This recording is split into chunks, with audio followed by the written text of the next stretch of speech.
Montgomery in the Rosa Parks Museum. We joined a tour group that turned out it was a synagogue from Chicago that we didn't know it was. We just kind of glommed onto their group. And during the tour, Sarah kept on looking at one of the guys and said, "God, that looks like someone from Hungary." And it was one of the guys, is David Chapman from Hungary, that we hadn't seen in 20 years. And he now was a rabbi of the synagogue, and they were on a civil rights tour, and he was leading his congregation. Yeah, and she went up and said, "Are you David Chapman?" I said, "Yeah." And it's like, but he might come now too. So yeah, I don't know, it was really pretty cool.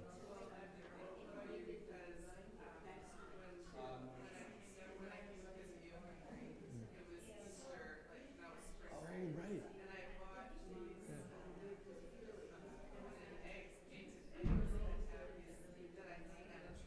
Uh-huh. Oh, you have some of the Hungarian ones? Yeah, yeah. Okay, yeah. Yeah, we do the same thing. And we have a bunch of Hungarian ones too, but yeah. I stole your chair. I stole your chair. So that was the one that was there. Oh, okay. Oh, you like the hardback ones? All right. Right, no, that's right. No, you can't, especially in church, right? No, you can't. No, it's like, you need, right? It's better for your back. Yeah, no, I've heard that too.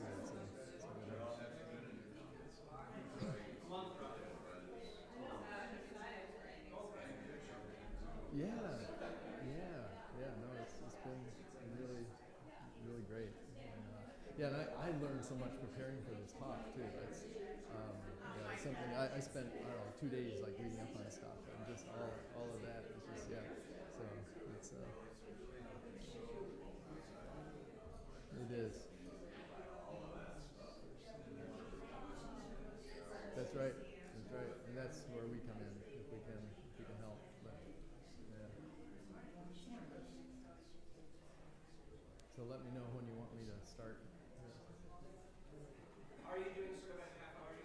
That's my goal. I didn't time the slide, so it might be, I don't know. It'll be roughly that. Yeah. I can shout for people to come in. All right. Generally, things get going a few minutes after. All right.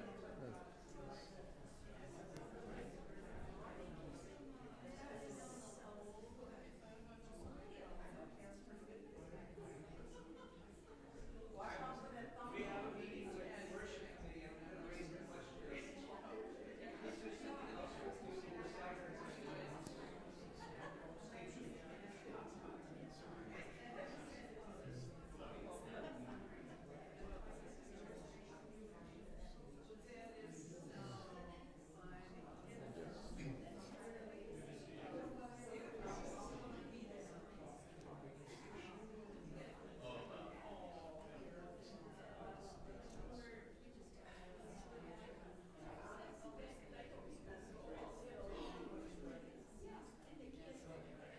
Just as we're waiting to get started, does this seem okay on lights for screen and being able to see David and that, or do you want something a little different? That's good. I got it.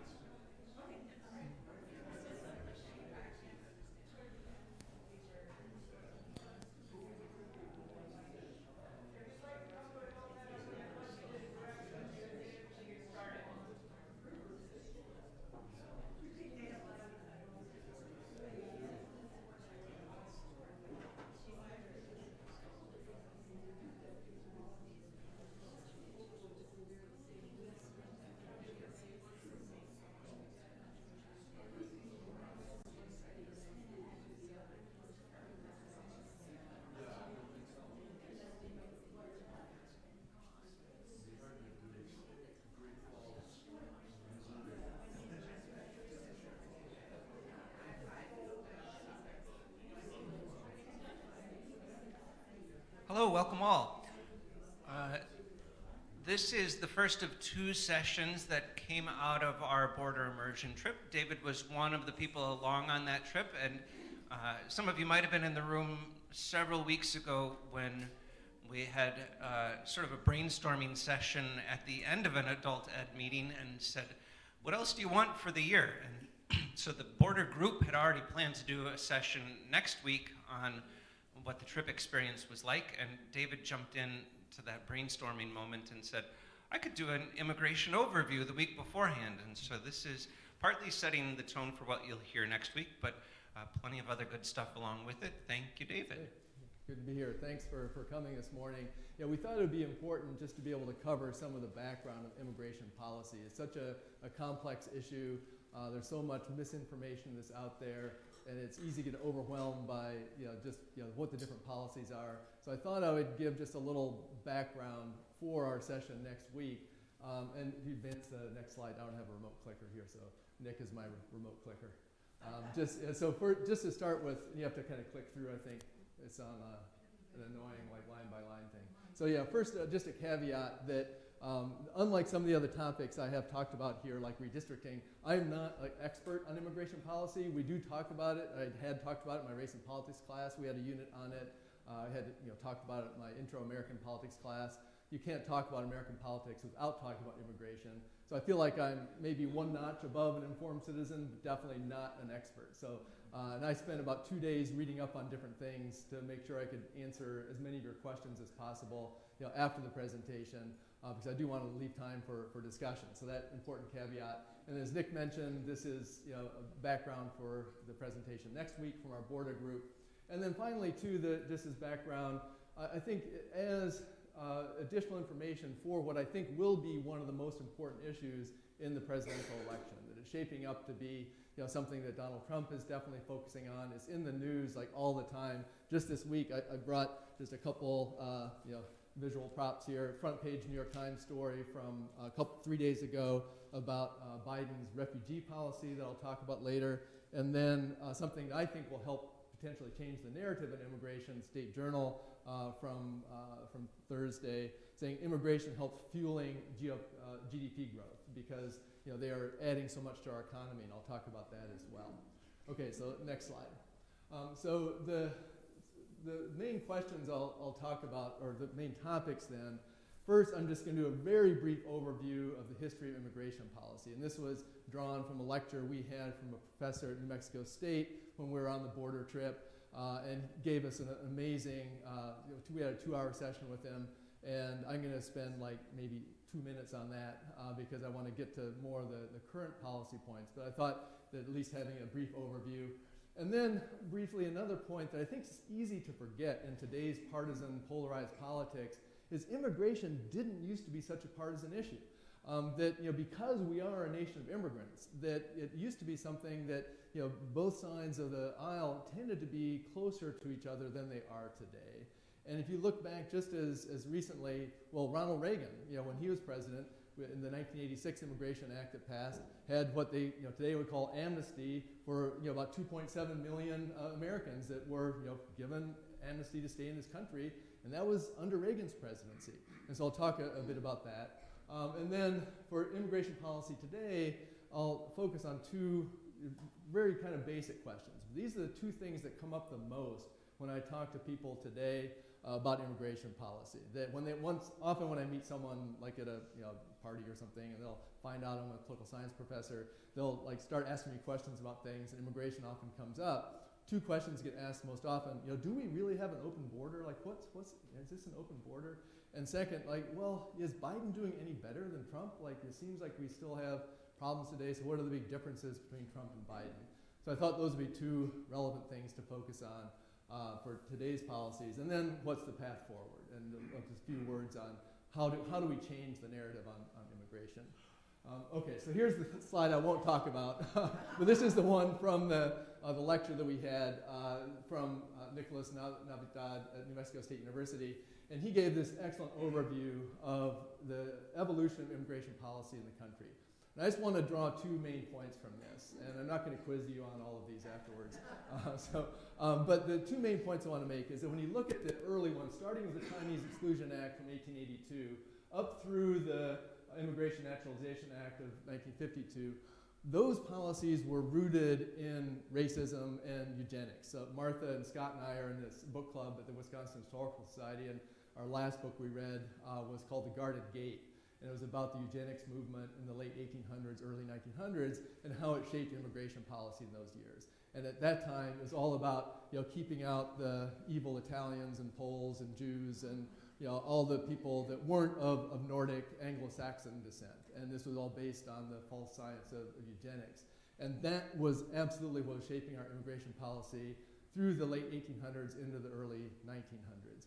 And then that starts to change in 65 and 76, where they get rid of some of those nation-based quotas. They had these really strict quotas on immigrants from all of those southern European countries and on Jews, trying to keep out the bad immigrants.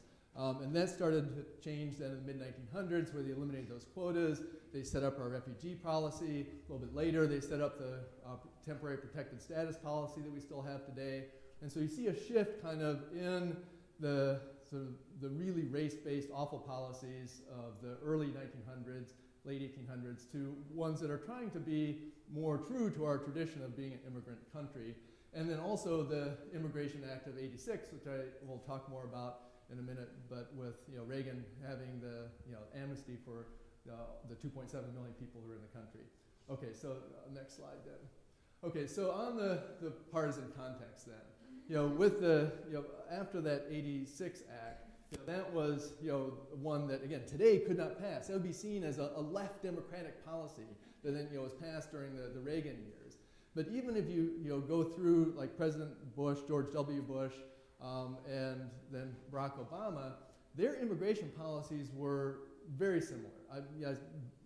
Maybe virtually identical is too strong, but they were very, very similar, focusing on what would have to be in any comprehensive immigration policy, which is stronger border protections, more resources for the immigration courts, a path to citizenship for people who are here who are undocumented, and solution to the what we call the dreamers, the children who were brought to this country by their parents and now have been productive citizens. Many of them only know the United States as their country that they've lived in. So those policies, both from Bush and Obama, were very much the same. In both instances, those plans passed the Senate with pretty large bipartisan votes, then were killed by Republicans in the House. And so they kind of met similar fates. Obama then, of course, when he was president, turned to executive actions, like they tried to give protection to the dreamers through executive orders. That ended up in the courts, and we still have the dreamers kind of in limbo in this country that still haven't had a legislative solution there. And that's probably the one thing that both parties do seem to agree on, that we should have some action on the dreamers, but they can't even imagine how to move forward on that.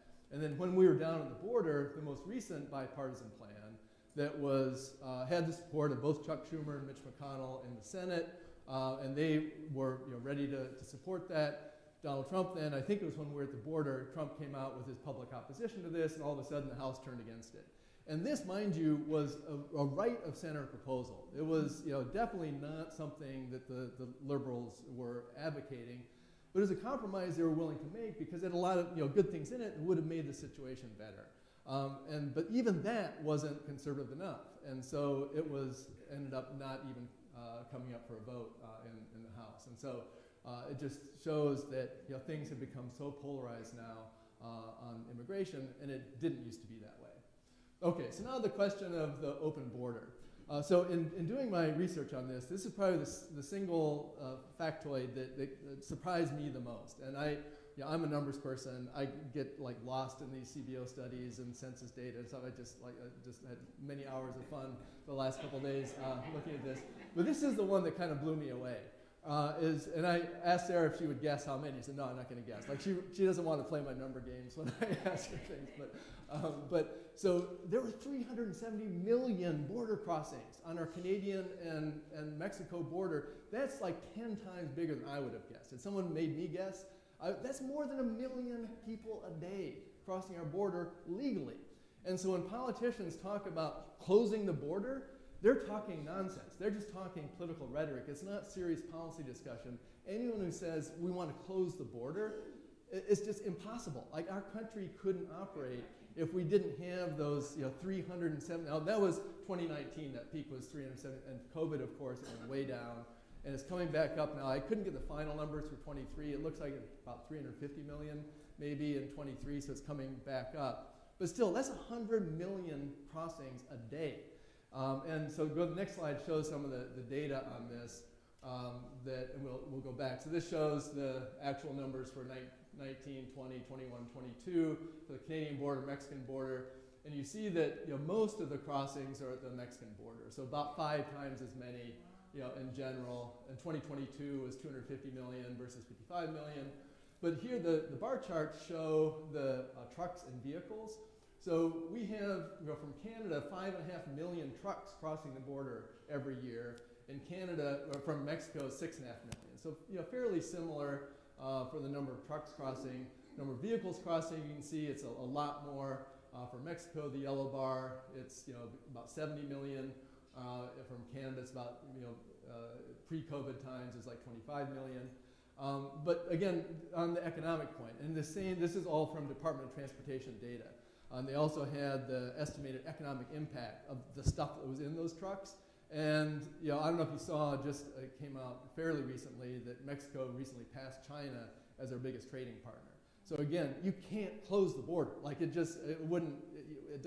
economy wouldn't function if we did try to close the border.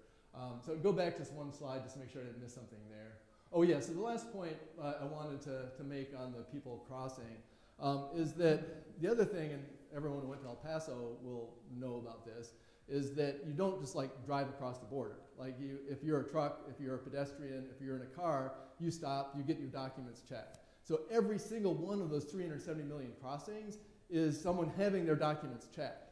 And so in that sense, we definitely don't have an open border.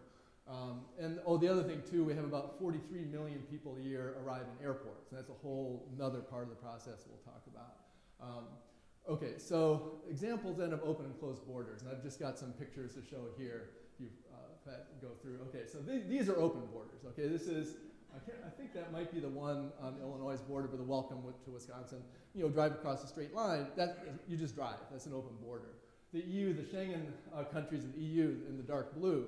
In Europe right now too, all of those countries in the dark blue, purplish I guess, are again open borders. You just drive across. You don't show any documents. It's all just that's an open border. So people, when they talk about having an open border, yes, the Wisconsin border with Illinois and Michigan, or Illinois and Upper Peninsula, Minnesota, those are open borders. EU, that's an open border. We don't have an open border. So closed borders then, this is what closed borders used to be about. The Great Wall of China, started in 7th century BC up through about 1500, I think it was built. That's the Hadrian's Wall. And then Carcassonne in France, one of the great fortifications from the medieval and Middle Ages, built up again over a period of 1,000 years. And so that's the purpose of closed borders initially, was to keep people out. Now in modern times, it's more this to keep people in. So totalitarian states, this is the Berlin Wall, being constructed in the upper left, the Iron Curtain, shown then in the map to the right. This is the demilitarized zone between North and South Korea. So that's what closed borders look like today that are truly closed borders. You try to cross that closed border in either case, you'd be shot and killed. And people were routinely shot and killed when they tried to do that. Okay, so we don't do that on the Mexican border, well, most of the time. It does happen occasionally, but it's not like our policy to do that. So that's what a closed border looks like. Okay, so what do we have then? What are we? What is the United States? Well, either completely open nor completely closed. And so we're somewhere in between, like every other Western country. Every other country that has some policy of trying to keep some people out and let other people in, and a process for making that happen. Of course, the biggest focus in the United States on this question of a closed or open border is the Mexican border, not the Canadian border. The policies that govern the two borders are the same, but the fortifications along one is obviously much bigger than the other. So it's almost 2,000 miles, the border with Mexico. The Rio Grande River takes up a little over 1,200 of those miles. There's about 700 miles of land. Turns out we have about 700 miles of fencing. Now there are parts of the land that aren't fenced, but because there are some parts that do have fencing along the Rio Grande River, like in El Paso where we were. The Rio Grande is there, but they also have this massive big wall that's up in El Paso. One thing that was a surprise to some of us, I think, on the trip was to find out that wall in El Paso didn't exist until the 1970s. There was some fencing there in some parts, and the fencing started, I think the earliest fencing on the American border was in the 19 teens. There was more fencing that was built in the 30s and 40s. but the serious construction of the wall didn't happen until the 70s and 80s. And in El Paso, again, the wall went up in the 70s. And so that's one aspect then of making us a somewhat closed border, is having that wall. Then the other is our complex visa system. And by the accounts I could find, many people said we have the most complex visa system in the world. Like we have 60 different kinds of visas. If you show the next couple of, well, actually, let me, before you go, I guess I'll mention the leakage point before, because we won't come back to this. But the other thing that's really hard to get an estimate on is people that violate their visas and like overstay a tourist visa, overstay the student visas, other things, where we know the people have come into the country and we realize, oops, they didn't leave. And we've got data on that. You go to the Department of Homeland Security, they have monthly reports they file, have all this information, and they estimate that there in 2022 about 3% of people overstayed student or tourist visas. That means 97% didn't, but 3% that did, that's about 700,000 people. Now, eventually some of them will leave, and so that's just a one-year snapshot. But that is a source then of some people staying in the country that by visa standards shouldn't be there. And then we have this visa waiver program. I'll show you a slide on in a minute, that with about I think 30-ish countries where we have visa waivers where we don't need a visa to go to their country, they don't need a visa to come to our country, and there the leakage rate is much lower, about 1%. But that's another about 80,000 people from that source of people coming in. And then the final source of people coming in that's the hardest to document, of course, is just the people coming across the border illegally who are not apprehended.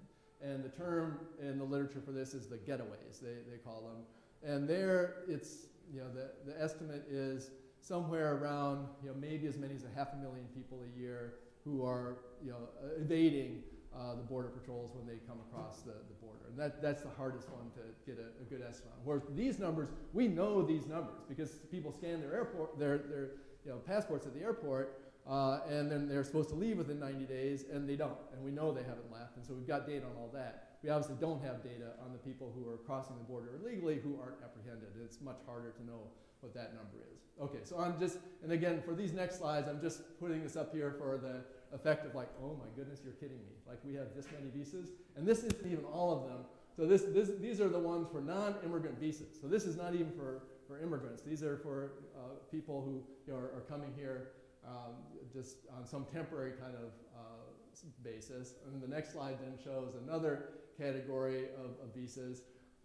And one of the footnotes says that, by the way, this isn't all of them, there are more. And so there's some things you would click on that would show you the more kinds of visas. Okay, the next slide then just gives you some sense of and these numbers are very small, so I'll just give you the gist of it.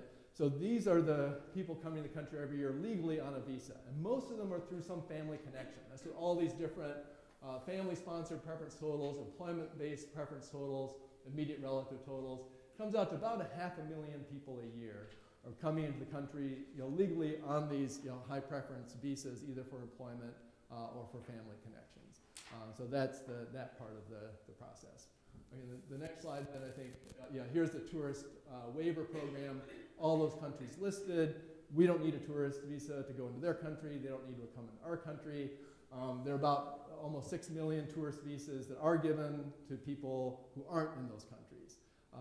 And so that's where the leakage rates I showed you vary from people who have the waivers and those who don't. So that's the kind of the visa side of things. Okay. So this then shows the other side of it, of people coming across the border. And Don sent around an email to our group about a week ago or so from something that I don't know, from some listserv that he was on that showed some misinformation. It was on Fox News, claiming that Joe Biden had let into the country 11 million people last year or something, and it's just like this wildly out of whack kind of number, and it's being repeated then by people like Marco Rubio and a lot of other senators, and picked up on other news sources that this became like the thing that that 11 million people had come into our country. Well, this was something that again was so far removed from the actual numbers. And it was, I guess, for his presidency, not for a given year, but even that was way off. What this shows is, again, this is from the Department of Homeland Security data, showing monthly data up through February of this year of encounters at the border. And so encounters are any time you have a border patrol person apprehend someone or have an encounter with someone not at a legal port of entry. So coming across somewhere not at one of the legal ports of entry. But these numbers aren't people, distinct people. Because some people have come across the border, 5, 6, 8, 10 times. And so you need to know, like, if you wanted a distinct person count, that would be very different than the encounter, the encounter numbers. And so you'd have to have the recidivism percentage in there as well to get the actual count. So that's the overall numbers. And for 2023, it was about 2.5 million.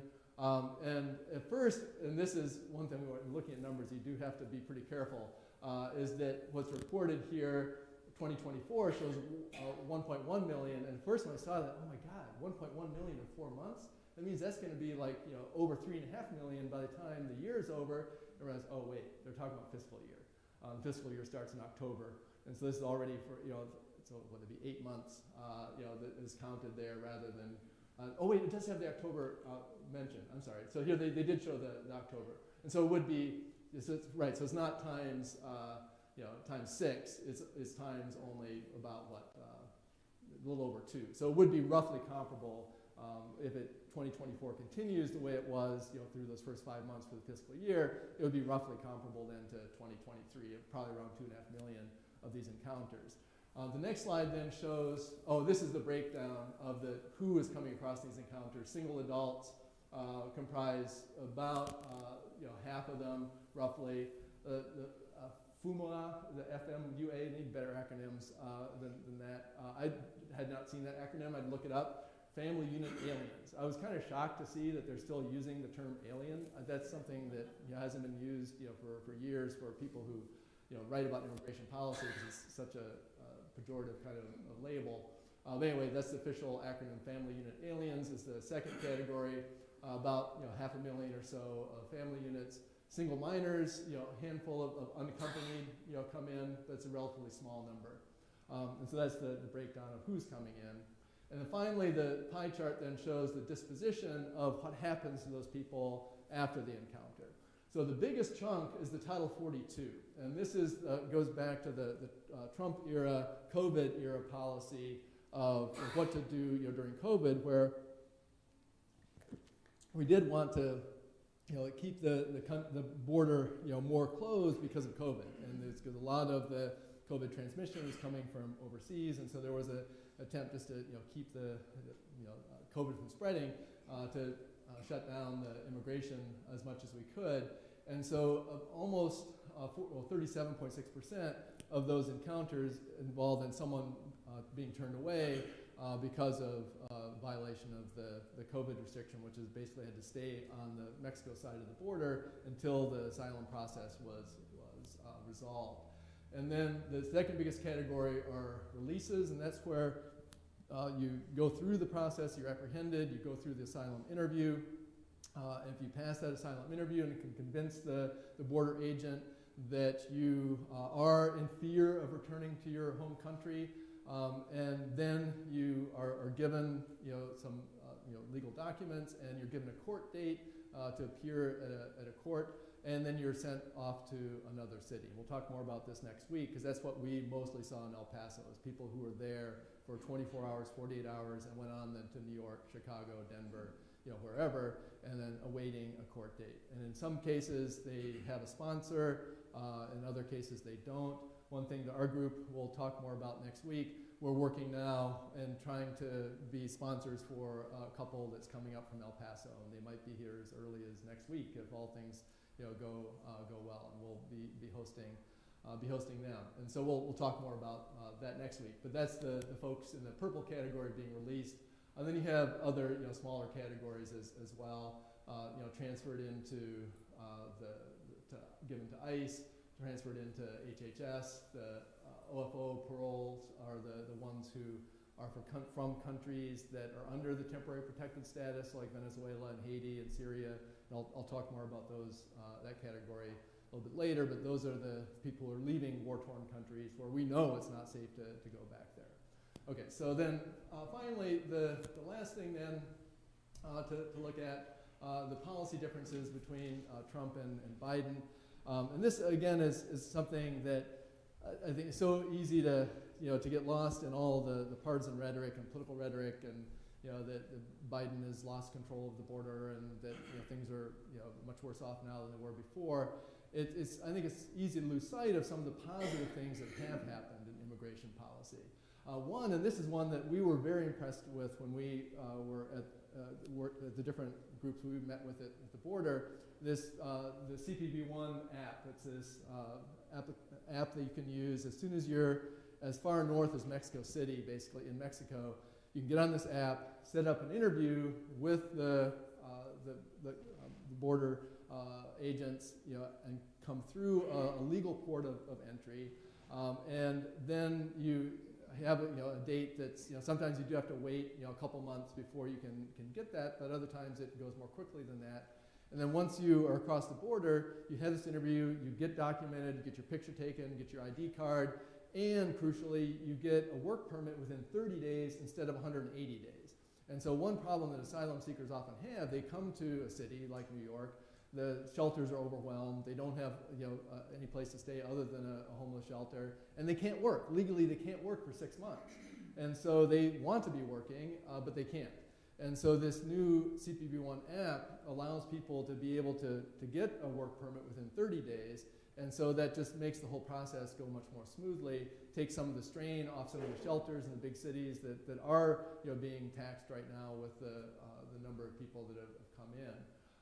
And so the legal ports of entry are listed here. So far in the 13 months from when it started in January 2023 up through January 2024, almost 500,000 people made use of that app. And so it's a pretty significant number. It seems to be working well, and initially there were some glitches in how it operated, but it seems to be working more seamlessly now, and that's been one very positive thing.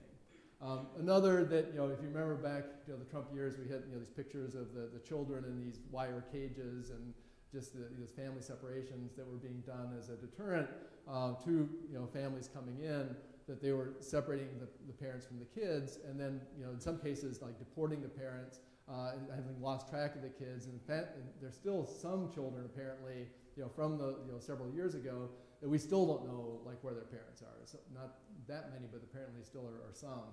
So that policy also has ended.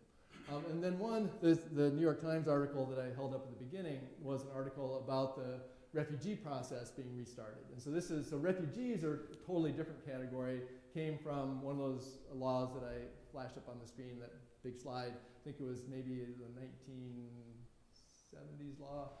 But anyway, refugee status is for people who are coming from parts of the world where there is like Syria would have been a good example, or other Venezuela more recently, where there actually is a real crisis going on. And during the Trump years, they pretty much had shut down that program. Like there was almost nobody being admitted through the refugee system. So 125,000 they're on target to be admitted through that program this year in Biden. Total of 65,000 in Trump's last 3 years. And so a big change there in terms of the refugee policy. The temporary protected status, again, this is something that's been on the books for many decades. Different presidencies use it to different degrees, and Biden also is really stepping up his use of the temporary protected status program. There are now 16 countries in that program, and it is set for a specific number of years. And what it says is that if you're in the country, you can't be deported if you're from one of these protected countries. And then people who are coming into the country through the asylum process can also get temporary protected status. And so one thing that we heard at the border in El Paso is that, 4 years ago, there was nobody coming from Venezuela. They had almost zero people coming from Venezuela in El Paso. And now is one of the biggest categories of people crossing over from Venezuela. And that's partly because of the TPS status, and that the Venezuela, the numbers, we have 710,000 people, so 1.2 million people are currently protected under TPS, which is a big increase from the Trump years, and more than half of those are from Venezuela. And then El Salvador is the second biggest with 104,000.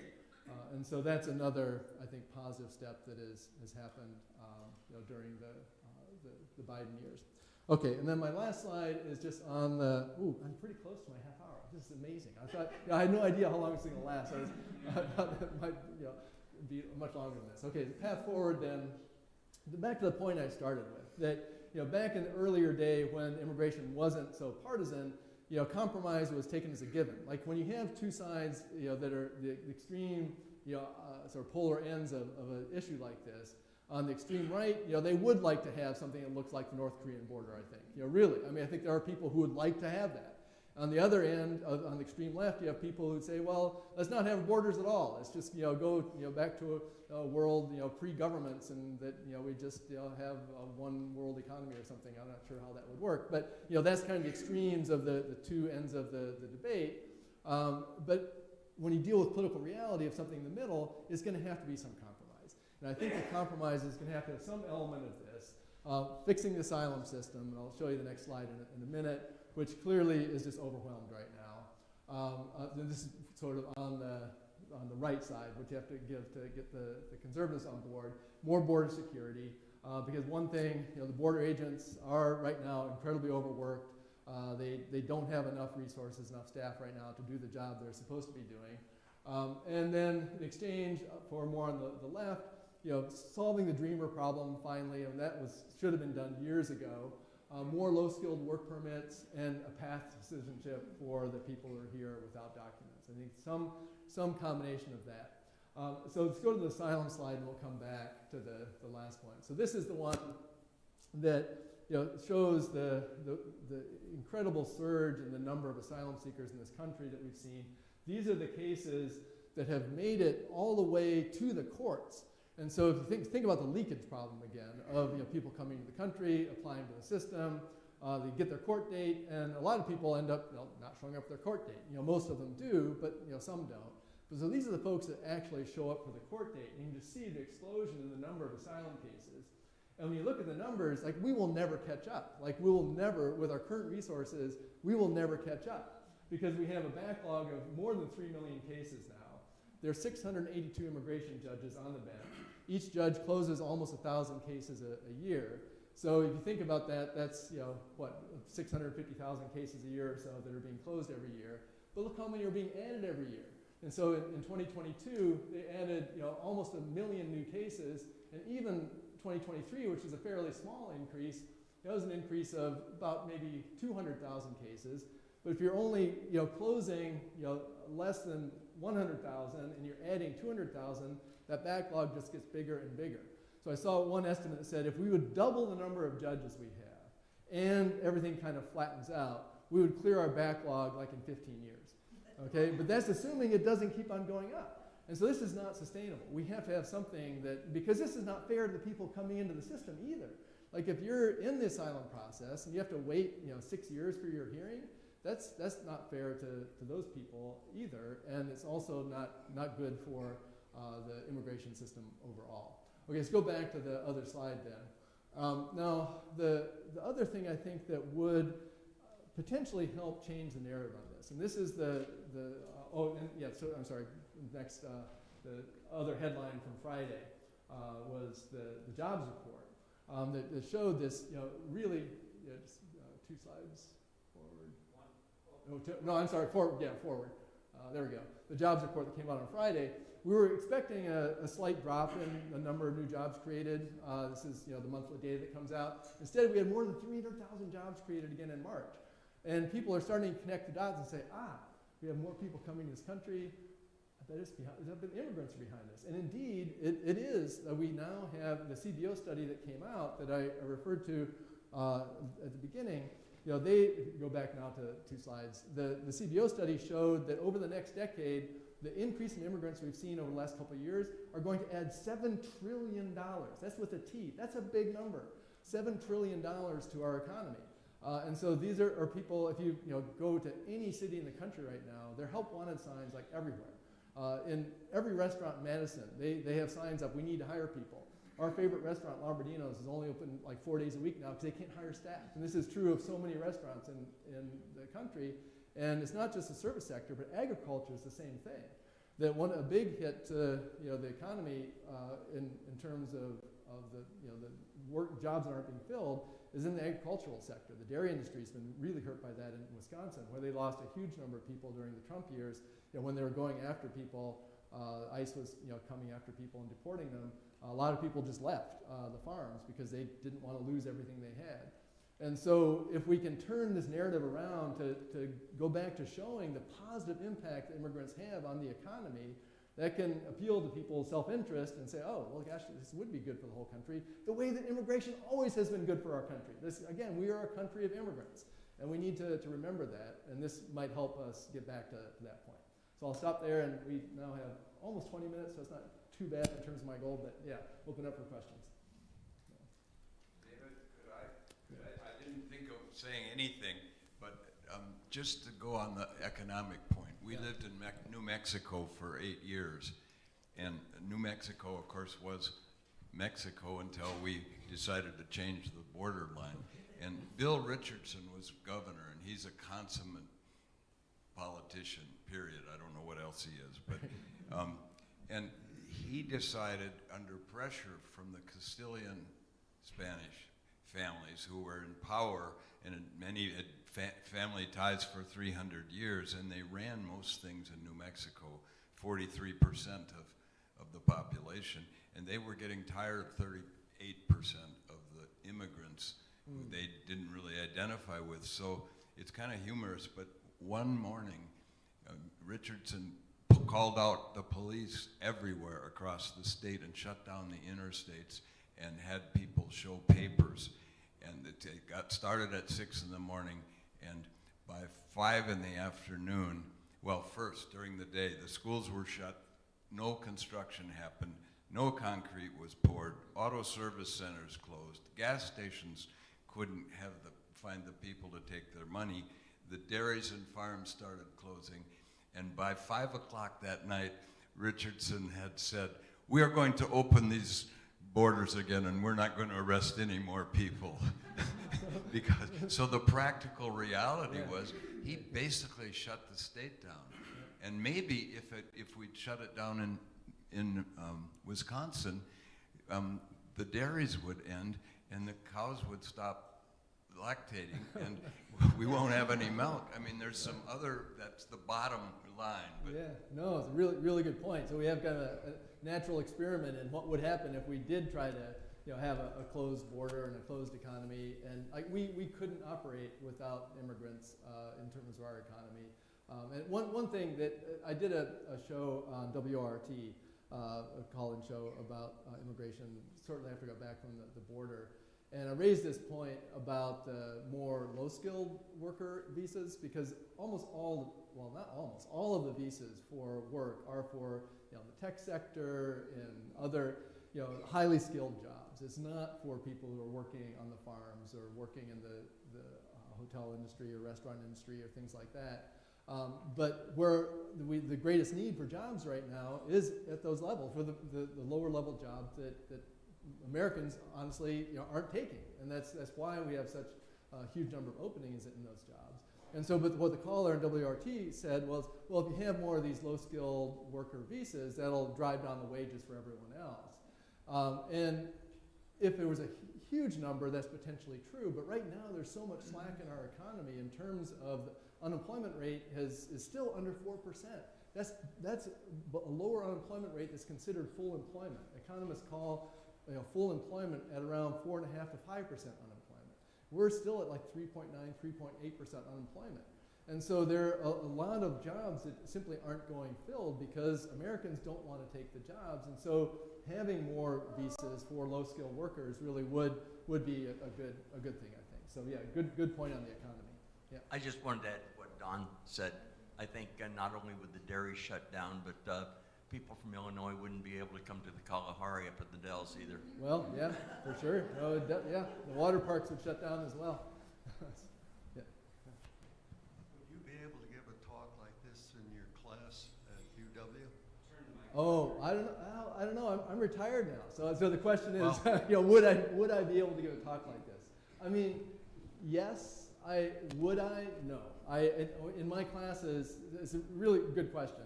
In my classes, I was always keenly aware of the fact that, you know, I couldn't be in a position of pushing a partisan agenda.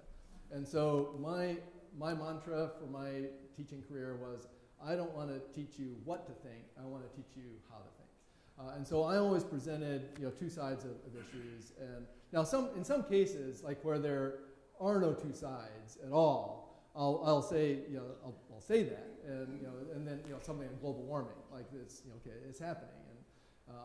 And so there are some things that if you have the objective facts to support it, then you can make a point, and not making a partisan point, but just saying this is the reality that we're facing.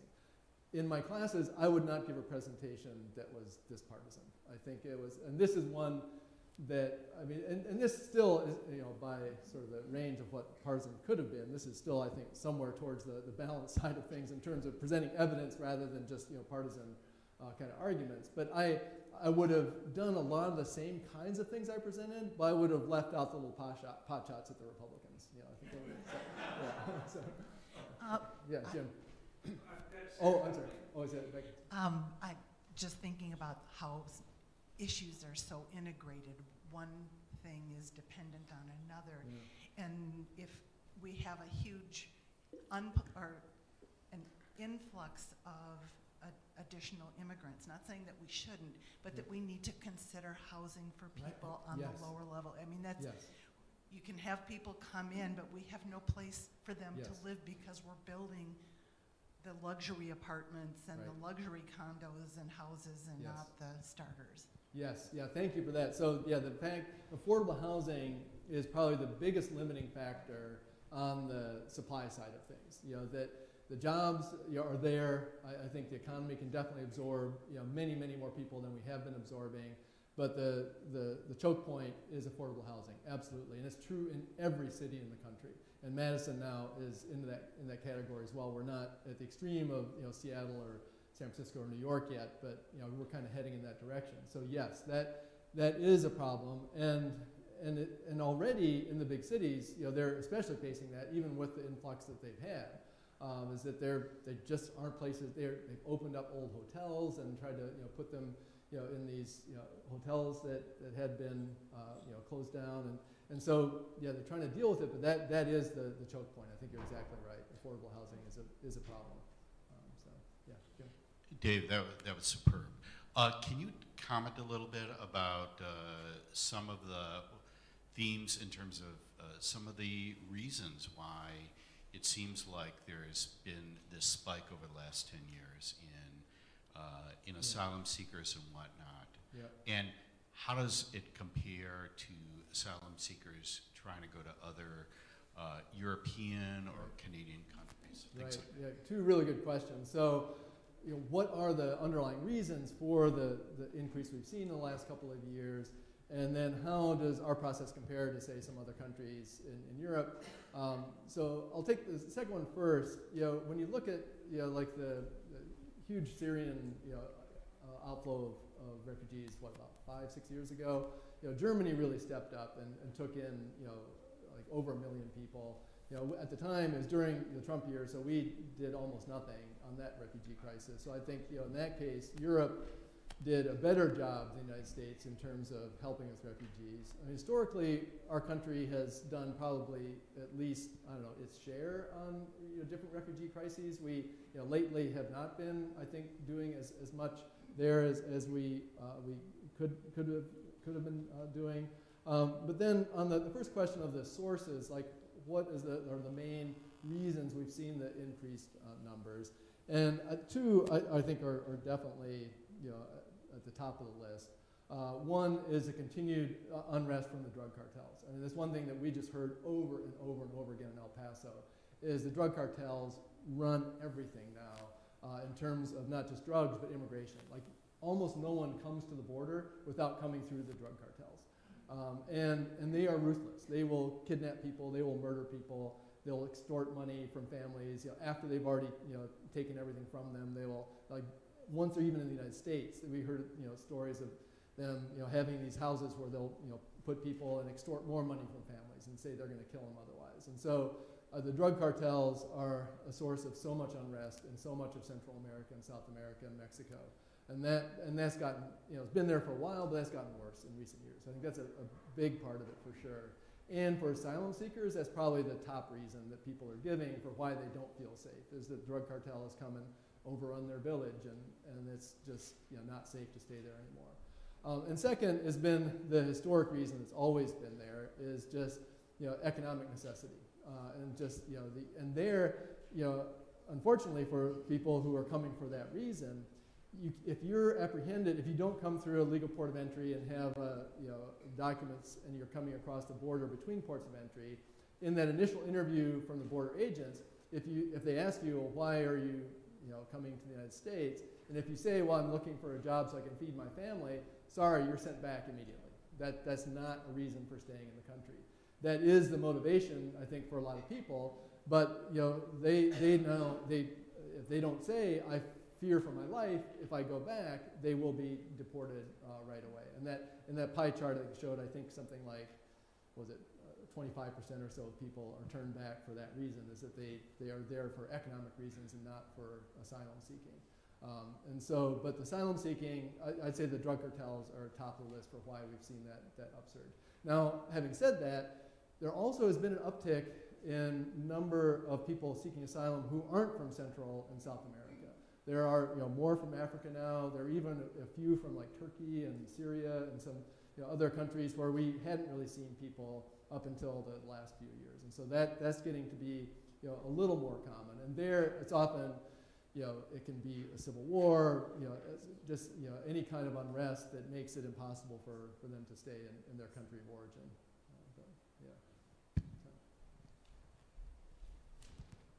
David, can you talk a little bit about the most recent immigration bill, that compromise bill that failed? Was its failure specifically because former President Trump said, I don't want it to pass, or are there other factors involved? And then secondly, or a follow-up is, depending on who wins the election, could that be reintroduced again? Yeah, two good questions. Counterfactuals are always hard to unwind, like, you know, what would have happened had Trump not said that. My sense is it had a pretty good chance of passing had he not stepped in. You know, it definitely would have passed the Senate. I mean, there's no doubt that it had support in the Senate. And I think there's a good chance it could have passed the House had he not intervened. Whether or not it would be resurrected if, you know, Biden is reelected, that entirely depends on what happens in the House and Senate. You know, so, you know, that if you have unified Democratic control again, which I think would be a way long shot, you know, given the Senate seats Democrats have to defend, they have a better chance of taking the House than they do the Senate. But the only way that could be resurrected, I think, would be if you had unified Democratic control. And then I think you would probably get a bill that was somewhat more left of center than right of center. That bill, while it was a compromise bill, it was a right of center compromise. If you had unified Democratic control, you'd get a compromise bill that would be, you know, a left of center compromise, I think.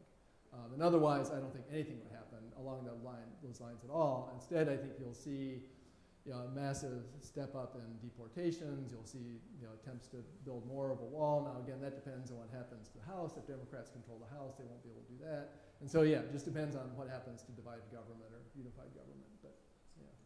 So.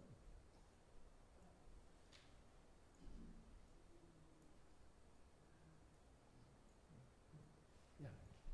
Talking about the dairy industry, thinking of the dairy industry, does California and their dairy have an advantage over our dairy because of the border, and that they have more immigrants to work? You know, I've heard that California has more CAFOs than we do, which sounds good. You know, I like that we have fewer CAFOs, but I just wonder, what is the role of immigration in maybe allowing California, which has water shortages, even Right. less water than we do, be stronger in dairy than Wisconsin. Right. Yeah, Wisconsin is certainly more of a natural dairy state than California, no doubt. Our climate is much more suited to it than California. But I think you're right that California does have an advantage over Wisconsin in dairy because of their proximity to immigrant labor base that we don't have. But back during those Trump crackdowns in, I think it was like 2018 maybe was the peak year when it was in the news all the time of the people leaving dairy farms. At that time, I remember seeing an estimate saying that about half of the people working on Wisconsin dairy farms were people who were either undocumented or fairly recent immigrants. And I don't know what that percentage would be now, but it'd be a lot lower than that. And so, yes, I think California does have an advantage because now Wisconsin, especially now, I think is a tougher time finding the workers they need to do a lot of those jobs. David, I just wanted to remind everybody, we've got an example right here Yes. of refugee, Jean Mamamhama, who's living with me, had to wait 7 years to escape persecution in Rwanda because in 2018, the numbers went down in terms of what support was given by the US government to agencies such as Lutheran Social Services, Jewish Social Services, to support these refugees. So Jean lived in refugee status in Kenya, waiting for 7 years, until a year ago, he finally got the approval and the funds to escape what could have been a threat to his death. He's now got a full-time job doing what a lot of people don't want to do. He paid taxes last year. He's contributing to the society, and now he's worshiping with us. So that's just one example of the refugee issues and some of the benefits that we have. And I think when we can all personalize, my gosh, I know of something personally that makes a difference here, that we can be supportive. Yeah, well, thanks for sharing that. No, that's really a very good point. And it put a human face on the number I showed you of Biden's 125,000 refugees in 1 year compared to 65,000 in 3 years. That's a powerful example. Thanks for sharing that. David, I'm curious if if you have data on. I've heard that one of the consequences of tightened border policies is that while there used to be more of a natural flow back and forth based Right. on economic Yes. conditions in each country between countries, and so people would say, well, I'll be in the U.S. while there's a good employment opportunity, and then when there's a better opportunity in Mexico or elsewhere, I'll go back there. Is there data on kind of how that's changed? Because I think that if it's so hard to get in, there's a Right. big deterrent to go back elsewhere if there's a better opportunity somewhere else. Right. No, absolutely. That is something that, and that's changed starting in the 1960s. Where we had more of a visa program for like farm workers and migrant. I mean, that the migrant farm labor was just a reality of the summer season that happened all across, not just in the Southwest, but Sarah grew up in central Connecticut, and she remembers migrant workers coming up to work on the small farms in Connecticut in the summer. And they would just go back then after the season. And so, yeah, things used to be very different in terms of how those visa policies worked. And that's partly why I think part of a compromise should be going back to a much bigger worker visa program, for people who want to come here, just to work in low-skilled jobs that aren't being filled right now.